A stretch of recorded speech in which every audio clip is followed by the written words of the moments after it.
Bismillahirrahmanirrahim. Assalamualaikum warahmatullahi wabarakatuh. Perkenalkan, nama saya Dewi Halimah dengan NIM 11901253. Saya dari kelas PAI 6C, yang mana saya akan mempresentasikan hasil proposal saya. Judulnya pengaruh penggunaan media dakon terhadap aktivitas belajar peserta didik pada materi satuan panjang dan satuan berat kelas 4 SDN 14 Pontianak Kota. Di sini ada latar belakang yang mana aktivitas belajar peserta didik masih rendah. Berdasarkan hasil wawancara penelitian, guru menyatakan bahwa 1 tahun belakang ini baru memulai kembali pembelajaran secara tatap muka dengan peserta didik setelah 2 tahun melakukan pembelajaran daring atau aktivitas belajar yang dilakukan peserta didik pada mata pelajaran matematika, khususnya materi satuan panjang dan satuan berat, yaitu peserta didik diminta membaca materi terlebih dahulu. Di sini juga ada rumusan masalah.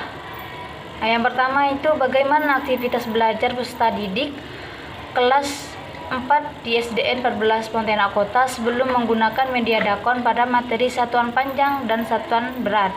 Yang kedua, bagaimana aktivitas belajar peserta didik kelas 4 di SDN 14 Pontianak Kota setelah menggunakan media dakon pada materi satuan panjang dan satuan berat. Dan yang ketiga, bagaimana melakukan penggunaan media dakon terhadap aktivitas peserta didik pada materi satuan panjang dan satuan berat di kelas 4 SDN 14 Pontianak Kota. Di sini juga ada tujuan penelitian. Tujuan penelitian untuk memaparkan aktivitas belajar peserta didik tanpa menggunakan media dakon pada materi satuan panjang dan satuan berat kelas 4 SDN 14 Pontianak Kota. Yang kedua, juga melakukan untuk memaparkan aktivitas belajar peserta didik setelah menggunakan media dakon pada materi satuan panjang dan satuan berat di kelas 4 SDN 14 Pontianak Kota. Yang ketiga, itu untuk memaparkan pengaruh penggunaan media dakon pada materi satuan panjang dan satuan berat di kelas 4 SDN 4 Pontianak Kota. Manfaat penelitian. Di sini ada juga manfaat teoritis dan praktis. Kajian teorinya juga di sini media pembelajaran, apa yang dinamakan media dakon, aktivitas belajar.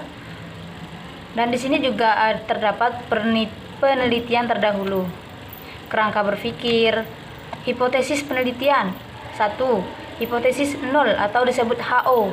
Yang kedua, hipotesis alternatif atau disebut HA. Metode penelitian di sini menggunakan jenis penelitian di eksperimen dengan pendekatan kuantitatif. Bentuk desain penelitian ini adalah dikuasai eksperimental, jenis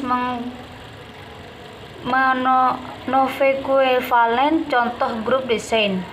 Yang kedua, menggunakan populasi dan sampel. Yang ketiga, waktu dan tempat penelitian. Yang keempat, variabel dan definisi operasional. Yang kelima, teknik dan alat pengumpulan data. Yang keenam, uji instrumen. Teknik analisis data di sini juga ada uji prasyarat, yang mana uji normalitas, uji homogenitas.